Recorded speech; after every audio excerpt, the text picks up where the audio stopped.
കേരളത്തിൽ നിക്ഷേപം നടത്തുമെന്ന വിഷയത്തിൽ ടാറ്റ ഗ്രൂപ്പിന്റെ വാദങ്ങൾ തെറ്റാണെന്ന് വ്യവസായ മന്ത്രി പി.കെ. കുഞ്ഞാലിക്കുട്ടി. കേരളത്തിൽ 300 കോടി രൂപയുടെ നിക്ഷേപം നടത്താമെന്ന് ടാറ്റ നേരത്തെ അറിയിച്ചിരുന്നതാണെന്നും ഇതുമായി ബന്ധപ്പെട്ട ചർച്ചകൾ നടന്നിട്ടുണ്ടെന്നും അദ്ദേഹം വ്യക്തമാക്കി. ടാറ്റയുടെ നിക്ഷേപത്തെക്കുറിച്ച് തങ്ങൾക്ക് അറിവില്ലെന്ന കമ്പനിയുടെ പ്രതികരണത്തിന് മറുപടിയായാണ് മന്ത്രി ഈ വെളിപ്പെടുത്തൽ നടത്തിയത്. കഴിഞ്ഞ നിയമസഭാ സമ്മേളനകാലത്ത് ടാറ്റയുടെ പ്രതിനിധികൾ തന്നെയും മുഖ്യമന്ത്രിയെയും നേരിൽ കണ്ട് ചർച്ച നടത്തിയിരുന്നതായി പി.കെ. കുഞ്ഞാലിക്കുട്ടി പറഞ്ഞു. കൊച്ചി കണ്ടെയ്നർ ടെർമിനലിന് സമീപമുള്ള മലബാർ സിമന്റ്സിന്റെ ഭൂമിയിൽ ടാറ്റയുടെ പദ്ധതി തുടങ്ങുന്നതുമായി ബന്ധപ്പെട്ടായിരുന്നു ചർച്ചകൾ നടന്നത്. കഴിഞ്ഞ LDF സർക്കാരിന്റെ കാലത്ത് ഒപ്പുവെച്ച ധാരണാപത്രം MOU മുന്നോട്ട് കൊണ്ടുപോകാൻ താൽപര്യമുണ്ടെന്ന് ടാറ്റ പ്രതിനിധികൾ അറിയിച്ചിരുന്നതായും മന്ത്രി കൂട്ടിച്ചേർത്തു. 300 കോടിയുടെ പദ്ധതിയുമായി മുന്നോട്ടു പോകുമെന്നും അവർ ഉറപ്പു നൽകിയിരുന്നു. ടാറ്റയുടെ പ്രതിനിധികളുമായി മുഖ്യമന്ത്രിയും താനും ചേർന്ന് നടത്തിയ ചർച്ചയുടെ ഫോട്ടോകൾ പുറത്തുവിട്ടാണ് മന്ത്രി ഇക്കാര്യം സ്ഥിരീകരിച്ചത്. ടാറ്റയുടെ എന്റർപ്രൈസസ് CEO ശശാങ്കിന്റെ നേതൃത്വത്തിലുള്ള സംഘമാണ് കൂടിക്കാഴ്ചയിൽ പങ്കെടുത്തത്. ടാറ്റ ഗ്രൂപ്പ് ഇങ്ങനെയൊരു പ്രഖ്യാപനം നടത്തിയിട്ടില്ലെന്ന വാദം തെറ്റാണെന്നും വ്യക്തമായ അപ്പോയിന്റ്മെന്റ് വാങ്ങി നിയമസഭയിൽ വെച്ചാണ് ഈ കൂടിക്കാഴ്ച നടന്നതെന്നും മന്ത്രി ആവർത്തിച്ചു.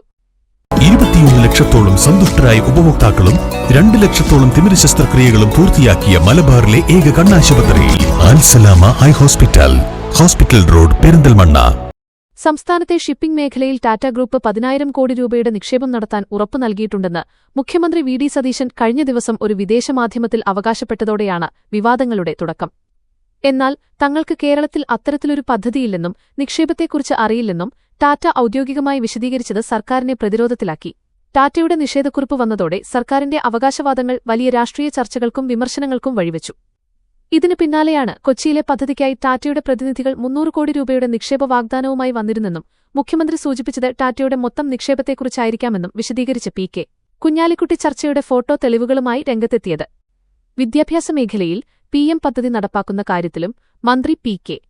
കുഞ്ഞാലിക്കുട്ടി പ്രതികരിച്ചു. പദ്ധതി നടപ്പാക്കുന്നതിൽ സംസ്ഥാന സർക്കാർ ഇതുവരെ ഒരു അന്തിമ തീരുമാനത്തിൽ എത്തിയിട്ടില്ലെന്ന് അദ്ദേഹം വ്യക്തമാക്കി. ഈ പദ്ധതി കഴിഞ്ഞ LDF സർക്കാർ സംസ്ഥാനത്തിനു വേണ്ടി ഒരുക്കിവെച്ച കെണിയാണെന്ന് അദ്ദേഹം കുറ്റപ്പെടുത്തി. കേന്ദ്രത്തിൽ നിന്ന് ജനറൽ ഫണ്ട് ലഭിക്കാതായപ്പോൾ ഒപ്പിടേണ്ടി വന്നു എന്നാണ് അന്നത്തെ ഭരണപക്ഷം പറഞ്ഞിരുന്നത്. എന്നാൽ ഏകപക്ഷീയമായി പിന്മാറാൻ സാധിക്കാത്ത കരാറാണിതെന്നും കുഞ്ഞാലിക്കുട്ടി ചൂണ്ടിക്കാട്ടി. പദ്ധതി സംബന്ധിച്ച് പഠിക്കാൻ വിദ്യാഭ്യാസ മന്ത്രി N. ശംസുദ്ദീൻ ചെയർമാനായ മന്ത്രിസഭാ ഉപസമിതിയെ നിയോഗിച്ചിട്ടുണ്ടെന്ന് അദ്ദേഹം അറിയിച്ചു.